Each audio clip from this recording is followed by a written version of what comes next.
ke ozawusifundela mamelani ke Market of Spring.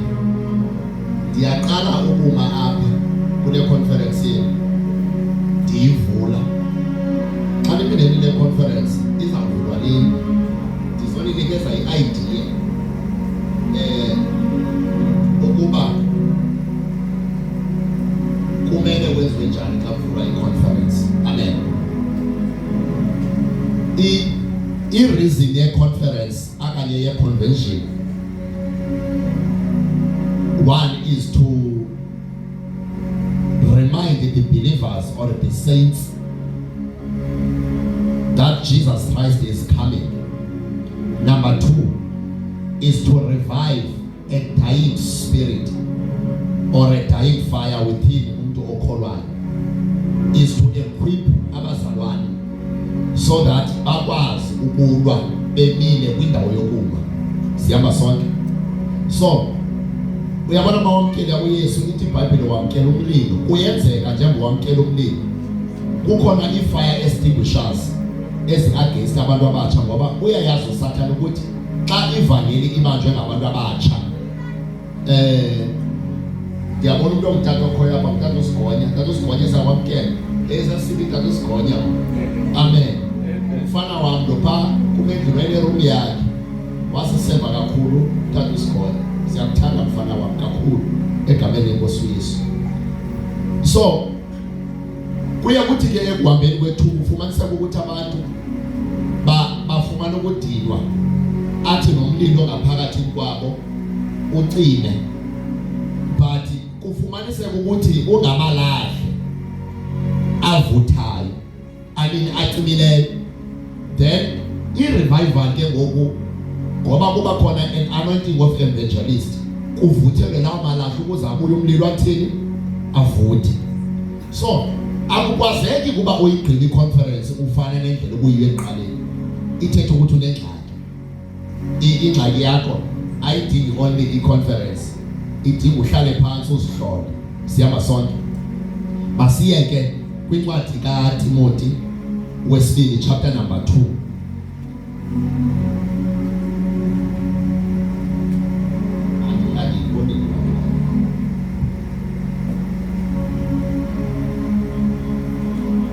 Second Timothy. Okay, before that, theme yethu, raising and building up a centered youth for God's purpose. What does it mean to raise? To raise is to pick up something. It's either into ewisweyo ngempazamo, into elahliweyo intentional, into enga-existiyo. Then when you raise it up, uyi-raise une-motive ethile in mind. Then once you raise it up, you manage to raise it up, meaning that akwazi umuntu omtsha ukuzi-availa. Meaning that once you raise someone else, it's either open air, akanye ku-crusade, akanye one-on-one, akanye endleleni uhamba umise uthethe naye araiseke, meaning that xa kuthiwa raising up abe convicted ukuthi uKristu uYesu yinkosi, akholwe ukuba uKristu uYesu wafa wavuka, then umuntu lo uvusiwe. To raise up. Number 2, to build a centered youth. Tri-centered, ithethe ukuthi you are not a double-minded person. Siyamba sonke. Ungumuntu omtsha oyaziyo ukuthi xa ngingatshatanga kumele ndingajoli. 1, xa ndingaphangeli kumele ndingathathi shortcut, ndibe nemisebenzi endizayifumana ngokulalwa, ndibe nemisebenzi endizayifumana ngokulala omnye. But uyala ulwe nawo ngoba you are a tri-centered youth. Then xa kuthiwa ke ngoku for God's purpose, ithethe ukuthi for icebo nenhloso kaThixo, ngoba wonke umuntu okhoyo emhlabeni, ndisho nesesibokolweni as we speak, aba bantu abakukhona icebo likaThixo abalidalelweyo. Sihamba sonke. No ekhoyo now as we speak osentrongweni kukhona icebo likaThixo alidalelweyo, and abantu bavamisile uba bangalikhosidalishe icebo likaThixo ngenxa yesimo umuntu akuso ngenaxesha. But yena abe uThixo enenjongo ephangaleleyo kunale abantu abayijongileyo. Sikhona. So each of the thing, raising up and building up. Raising up and building up a Christ-centered youth for God's purpose. Sikhona. Bawufunda ke uNdumiso 139 uzawufumana uDavid ethetha pha esithi makethetha ethandaza kuThixo uthi ingankulunkulu ungalifeza icebo lakho ngami. And bawufunda uDavid zangabe neobhutshware eninzi kamthethwa naye. Kuthiwa bakuthika ukuthi uDavid zininzi into azenzileyo ezibalekayo, ebehlaselo yise, ebengamajoni esempile lesixhobo eyinkukani. But bakuthethwa naye akuthethwa ngezono kuthiwa apho uDavid eseve icebo likaThixo walala. Now bangapha abantu abatsha abafa becilile, bangapha abantu abatsha abafa bejola, bangapha abantu abatsha abafa bengenakamva, bangapha abantu abatsha abazalele bakwabo bekholwa. Ngoba igama khange kuthibeke icebo likaThixo. Bangapha abantu abadala abaphila njengabantu abatsha, omakhulu abahamba irents, bakhona abantu abasenzwe bahamba irents, bajonga before baqala ukukhonza, baqale batyiswe umzekelo omnye atye, zikhona into ezibalekisa ivuma uphethe imali, uthi uyahlabelela, qha indaba kutyhileka ngicebo likaThixo. Masiyeke kwizinto ezi-8 to 9 ezibalulekileyo for umntu omtsha. Qala phaa kuvesi number 1. 2 Timothy verse 2. Chapter 2.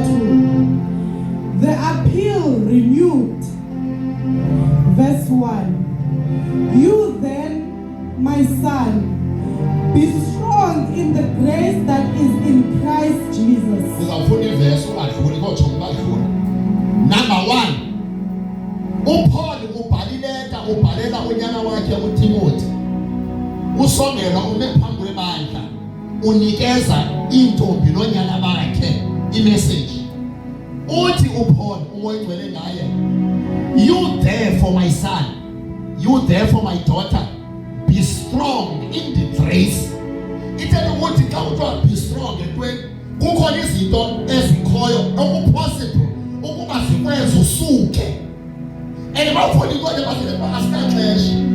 Uyabona bafunda incwadi yabaseHebhere, ithi incwadi yabaseHebhere bayithetha yona uyifunda kakuhle ungengxabani. Ithi qaphelani kungabikho bani phakathi kwenu osilelayo lubabalo likaThixo, ngoba zonke izinto sizifumana ngobabalo. Sorry, without ubabalo asikwazi izinto ukuzifumana sibekhona. Then uPaul nomyalezo uthi, you therefore my son, be strong in the grace that is in the Lord Jesus Christ. Don't cry. See my son? Yeah. The son of friend, you never want to be about to. I'm not going to die.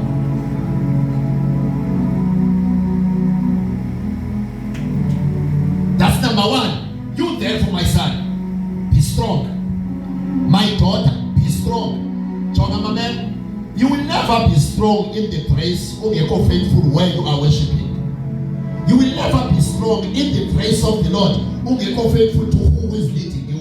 In your car as umntomtsha is to build loyalty. So umntomtsha ogcwala all over. Yiba ngumuntu oJona, my man. Yiba necharacter kaRuth ubhekise in one spirit. Siyabasona? That's number 1. Number 2. Khula sister Mels. Verse 2. And the things you have heard me say in the presence of many witnesses, and trust to reliable people who will always be qualified to teach each other. Number 2. Mazithi izinto zifundisiweyo. Yabona uma umuntu omtsha. That's why kubalulekile uba ube umuntu okhonzayo, hayi umuntu ophathayimayo. Othini? Okhonzayo. Masithi izinto ozifundiswayo inkokheli yakho uzibambe uziqinise. Wabe uzibambe waziqinisa, suba umuntu omtsha ovana nabantu abongongaqini, abantu abangazimiselanga ukukhonza nokuphila ngendlela efaneleyo. Suka kwabo bantu, ithi iBhayibheli ube sowuthathe into ozifundisiweyo ufundisa abantu abathembakeleyo. Uyayazi wayo upolitika le. Mawufunda incwadi kaMethi, uthi bese uyithi iBhayibheli bayithetha uYesu uthi ningathathi impelile zenu nizinike yakho, hlezi yakho zitye ezo bherele zenu zibuye zithini zikwenge nina. So kuthiwa zithathe izinto ezifundisiweyo uzifundise abantu abareliable, bambalwa abantu abatsha abakwaziyo uba babiza abanye bathi masebelele ngesibhalo, masishumanazeleni, masiphume isixeko sovelela abanye esingababoni phakathi kwethu. Bambalwa ngoba indaba ebabhudini yokuqala abafumaneke ebabalweni, ngoba once ubese ebabalweni liyakuphusha ubabalo ukukhoza, kuyakhoza umvulo ukhona, kuyakhoza ngolesithathu ukhona, khona ukhoza umuntu omtsha akajola amamele. Ndandisenza i-D3 akhonelake ndiyingane ndafotshwa isevisi ndifuna incwadi ezintathu nezifo ezikulu kwimodyuli nganye. Abantu abatsha bakwazi ukuthi I will plan my day properly well. Kwinto yokuthixo wam makahlale vela kwinto endiyenzayo, maningaphelilanga uthixo wam ndingamkhonzanga, maningaphelilanga ndingenaxesha naye, ngoba lo mntu uthatha uvimba uthi ndizokwazi ukwebelana nabanye ukuze kubiziswe, ukuze kuvuke abantu abangekhoyo, kukwakhiwe abantu abavusiweyo for icebo likathixo. Uyabona wathi ungafumanele apho, wena ufana nomuntu odlalayo awuyi nowhere. Uzawungena apho ungene phaa, ungene phaa, ungene phaa, uzawuphela ekugqibeleni usitha ayikho ikhona, usitha inamandla amandla, ngoba indaba awukwazanga kwenza ngento icelelwayo, awukwazanga kuzimisela nokuzokha elukholweni. That's number 2. Yiza number 3. Verse 3. Join with me in suffering like a good soldier of Christ Jesus. Mamela jonga. Endure. Ivelu yalapha. Endure. Umuntu omtsha jonga mamela. Yani ngumuntu omtsha. Kuba khona amaxesha utshiswe inkanuko ingathi ayizudlula. Tshiswe inkanuko ingathi soze idlule inkanuko. Imixesha lihamba. Ikuthi uSathane ugathe ukuba ujobheke sona isazela sakho singabikho worthy to be in the presence of the Lord. uSathane unomona ngomuntu omtsha ngoba jonga utshaba nabantu abatsha ngumbulo. uSathane utshaba lisebenzisayo ngumbulo nenkemedwano ukuhlela inkokheli. Once ukwazi uma to endure, noma ifika inkanuko you endure, noma besithi ihema you endure, noma besithi masimkampa you endure. You are not movable, you are stable. Awuvumi ngawe noma uSathane esithi ukukhathalisa komzuzwana ukuthi angivumi ngawe, ngoba I am a soldier of Jesus Christ. I am an ambassador of earth. I portray the beauty of the Lord. Ngiveza ubuhle intombi, ngiveza ubuhle umfana, ngiveza ubuhle umama, ngiveza ubuhle utata. I portray the beauty. I will endure. Ngelo xesha liyahambi ixesha uSathane akhathalisa before uyokhoza wale ngawe, ngoba amadimoni akananyama nagazi. Amadimoni akananyama nagazi, but amadimoni indlela asenza ngayo izinto, amadimoni asebenzisa abantu bakathixo bemadoda bangapha abantu abatsha ezispika, abanye baseziboshwana babulewe besebulemosha abantu, abanye baseziboshwana bafele enxilile, abanye baseposco bangene bengaqondanga, abanye beqondile. Indaba bangelwa ngumoya welihlabathi wamadimoni. Kodwa wena mntu omtsha sowutshile nokunika iphephile, baleka ungeni. Endure. Endure. Sovuma usukunyiswe, sovuma ngokuvunyiswa. Endure. Laficheri, lafumfana, lafumhlaliswano, lafamanyala, lafizithiko. Jonga mamela, akala kusikelela uthixo nendaweni yokuma, uzawukwazi ukadywisha naye ufane noJobi. Uthi yini ndikukhonzile, yini ndikuvalishile, ngoba iBhayibhile siyolise ngoYehova. Uyakuphela uYehova imibono yenhliziyo yakho. Ikhona into oyibonelayo, onibonela umtshato, onibonela impangelo, onibonela icareer, but wenzeki ngoba you are not enjoying endure. Suphusheke, sukalathi suye, imucingo kaphele endure. Endurance.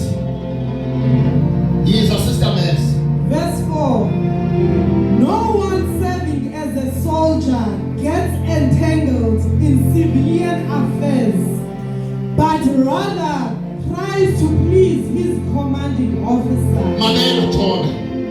Number 3. Akekho ubani.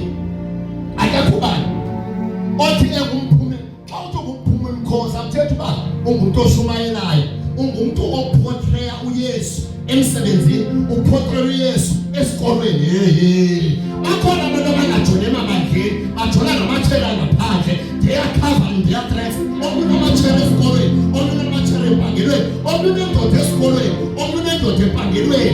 Emadoda mamela as a soldier of Christ, kungasuzixakekisa ngemicimbi yehlabathi.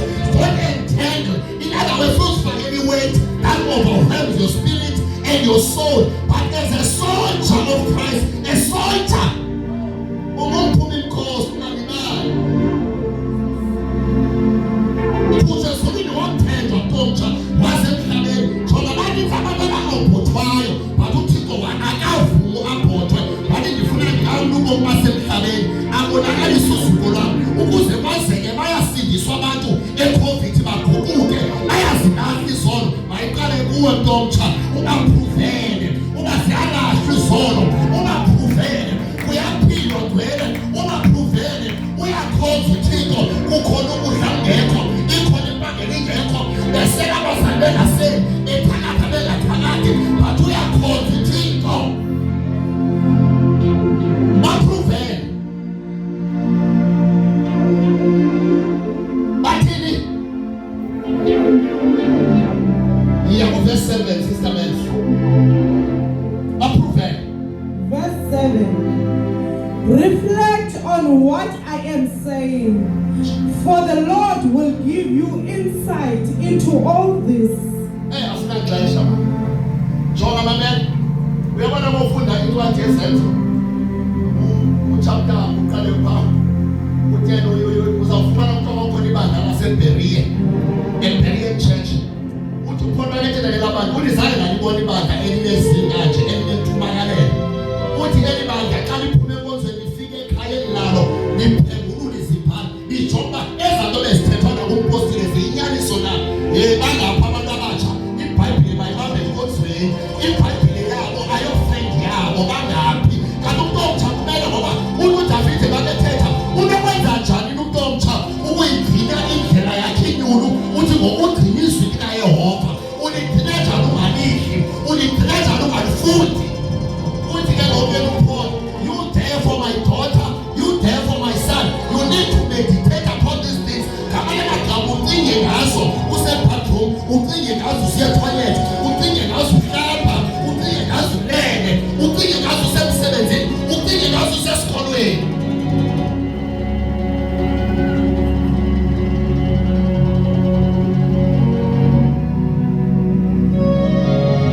Uthi uPaul uba uthe wenza le service uthi into ezakwenzeka nansi uNkulunkulu unfold arevelishe ezinye izinto ube ngumuntu omthone revelation.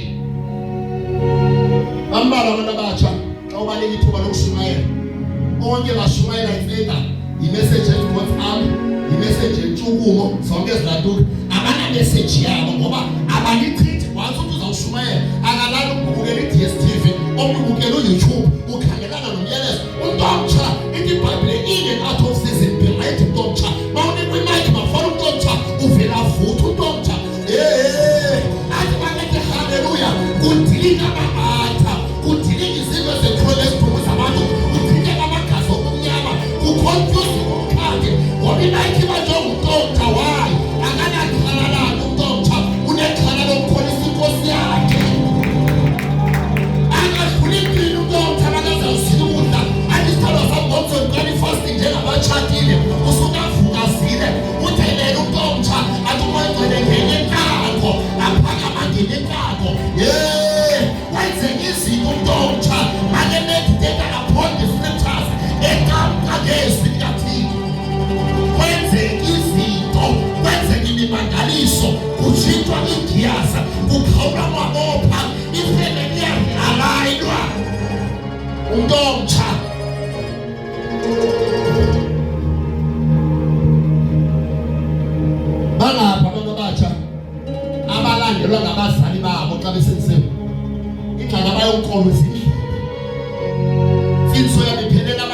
worship abanye kushumayela ivangeli yabayikhose ayikho endlini kanti umuntu omtsha kumele abe ngumzekelo endlini abazali balandele bathi sifuna ukubona elibandla sibona ukubona lo mfundisi owatshintsha esisibili kanti uYesu ungene enhliziyweni yomuntu omtsha ngoba uthini uyaqamqa Elizabeth liyaphela ixesha lama verse number 8. Verse 8.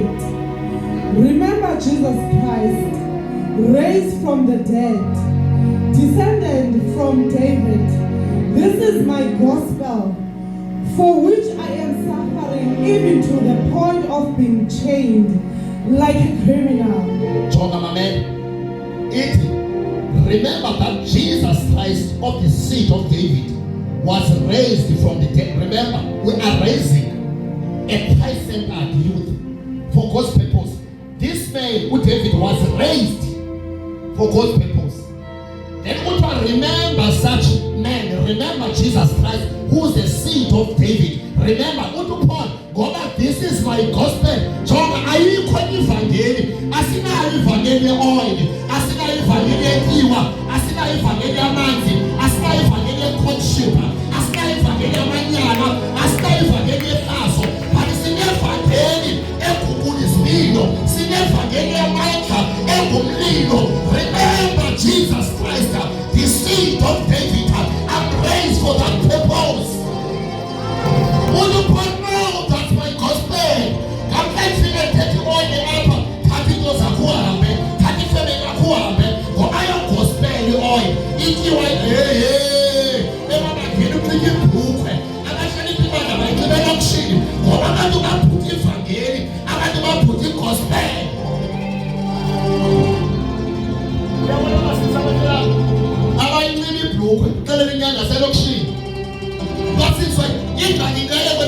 Abantu bafuna inapha, abafundisi bafuna ishumi, abafundisi bafuna umnikelo, abafundisi babali inapha. Kanti kuyiwe sogwini ibandla lonke kugcolo babe babili besiya ezulwini ndibanika ivangeli.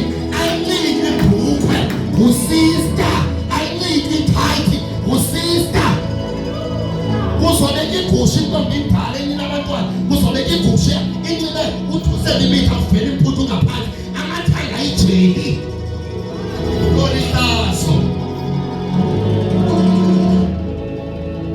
That's my gospel. Gospel of purity, gospel of behavior, gospel of yokucima. Bathi hayi ikhosi siphathele isemfisweni. Awukwazi ubazi ugcwele emfisweni uyaxoka. Soze uvese umzimba ugcwele uyaxoka. Ngoba abantu abancika kanje balandelele. Uzawufika bejola, uzawufika bethengisa umzimba. Khaba uthengisa ngesitayile. Awuthengisa bendaba endleleni bale clients zabo xela inyani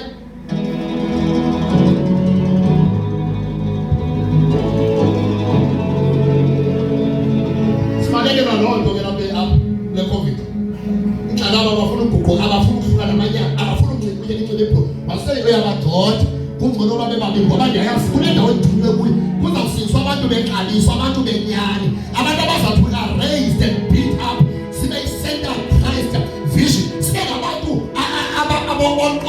IBhayibhile we are the royal priesthood, isizwe esigcwele, isizwe esinyulu. That's my gospel. Andinayo enye gospel.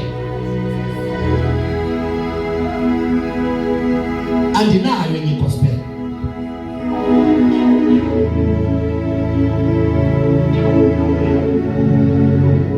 Andinayo. This body ivangeli shunyayelo ntomtsha batazabanyetha abantu. Oh praise the Lord. Ndiyambonga uThixo owathatha ubomi bam wabunika umpostile uMatholo wathi nawe ubomi ungasongelwa fundisa lo mfana ivangeli ayazi ivangeli. Emadoda sikhule thina singakholwa kodwa sisazi amantombi evangelini aqina izigeti ayibhukwe. Sikhule singakholwa sisazi emandlela isebenzisa i-oil kodwa ngokwesonto sivunyelwe ngoba ixesha lentuko lokugqibela IBhayibhile yenza ukuzogqibela abantu bazobona bazithanda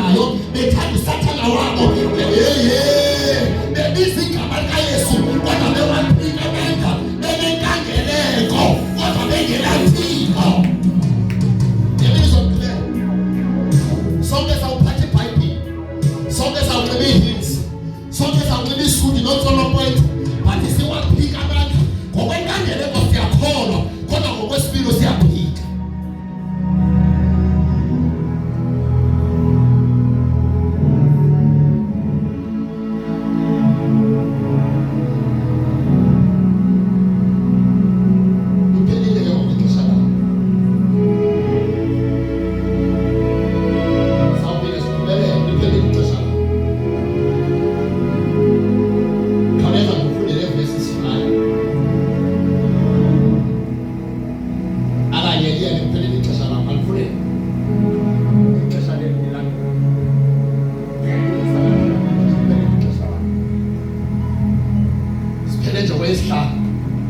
That's my gospel. That's what. Uphila kule gospel na yokugcwele. Mbuze umuntu omdala. Ngoba bakhona abantu abadala abajulayo. Bakhona abantu abadala abangafuna ukukhonza. Bakhona abantu abadala abanezithixo, abantu abatsha bodwa. Jonga mna ndamkela uYesu mna. Impilo yami ipopele ndingenathemba lanto. Ndisazi mna umuntu wokuphila ngegani ndife ngegani. That was my contract endayisayinayo noSathane. Ndiba mna noba ndifuna uba sesidayini. Jonga ukhona lento bemshipha lapha omde kodwa umbuli ngeFriday benimbonile. Xa ungambuza utata umbuli wendibaleka ndingekakholwa. Kanti zababuza abantu wakhe. Kwakusaziwa indawo enaba peace. Ayina peace. Ungacabanga ndifike ngixokothisa abantu. But nani ngumuntu ongafuna ukuthukela. Dine stongele sithi ndimoshilulu abantu abamnyama ngosha amabhulu. Mamela jonga impilo yami ndifakwa ku-insurance zizifemini zonke kusibesaza abantu ba le yibonus yethu ehambayo. Inothonelanga nanini. Ndibaleka amapolisa kodwa namhlanje amapolisa ayakwazi ukufonela afuna i-advice, ayakwazi ukubabekela izandla abantu ababaleka. Ndisenza yonke into eyenziwayo, ndijola, nditshaya, ndicina, ndikidrugs, ndiphatha umpu, ndihambe ndirobha abantu, ndisenza outbreakings, ndithatha iijole zabelungu, ndisenza yonke into yezonke. Mamela jonga ndafika endlele, ndabhizi, ndanegunya enombolweni, ndabhizi, ndaphakamisa, ndarithutha, ndokhaba enombolweni. uThixo wafika wathi awuzufa ungakholwa, awuzufela enombolweni, awuzufela emanyaleni wala. What I'm raising you, I'm going to build you to be a center of youth. Jonga ngaphuma ngaphandle, bayilahla umbululu bami, bayilahla gxabami, bayijonga elikhona apha ngecawe.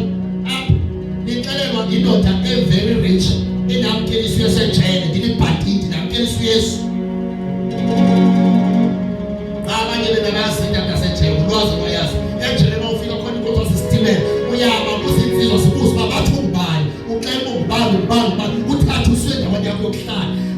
Banethi xa ukubuza abantu babathi ungubani, senze isiko lazo, ndihambe nathi yobuza wamamkela noYesu mfowethu. Akubuzani mamkela, ndithi kwalalo ungamamkeli. Ndamfumana njalo, that might be million nefana ibilapho. Nikhala behla. Ithi yandikwamali nikanele. Don't million. What money? 4.7 million. Belikhona ngiyathi uyaxoxa uzama unkosikazi. Unefama enkulu supply shop and checkers ngetumato. Wayelibanjwa ukha wamkela levangeli endiyishumayelayo. Aliphethanga fomwana wevangeli. Siphethe ivangeli yasindisayo. Ithi iBhayibhile uHerode waphuma efuna ukubulala uYesu. Yasindisa ivangeli. Kodwa phuma esizweni uhambe eEgypt ngoba kukhona ofuna ukubulala usana before time. Yaphuma ngaphandle, yakhonza uThixo lomuntu omtsha, kungekho lula, ndingenamali, ndingenaphangeli, kodwa ndiyazi uba xa ndiyokhangela igani kumajita wam zayifumana, ndiphinde ndihambe iindlela zam, ndathemba uThixo ngobomi bam ndingumuntu omtsha. Sitswala ndilikheko, ndingumfana fa.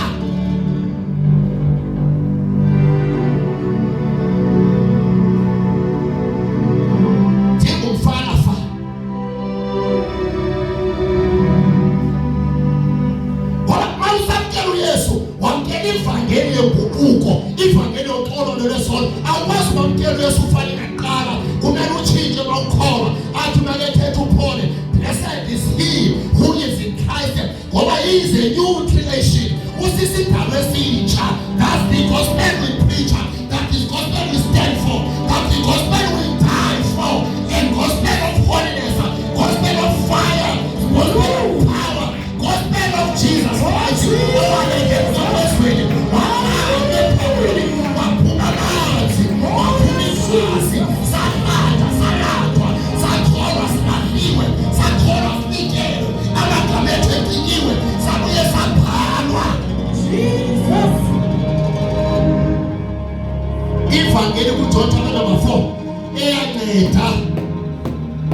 umsaba uyakazi eyihombreke edilizimisi wanikezwa amandla okuphila mpombo zakho naphakathi wakhwetsheka inkalukho wabuyela esixekweni wathi izani nizobona nakupentelele into eqabileyo yivangeli esiyishumayelayo Jesus. vangeli esiyishumayelayo asiphakame sibengeni yabo nikhaleze eqala nizonikela egameni lenkosi uYesu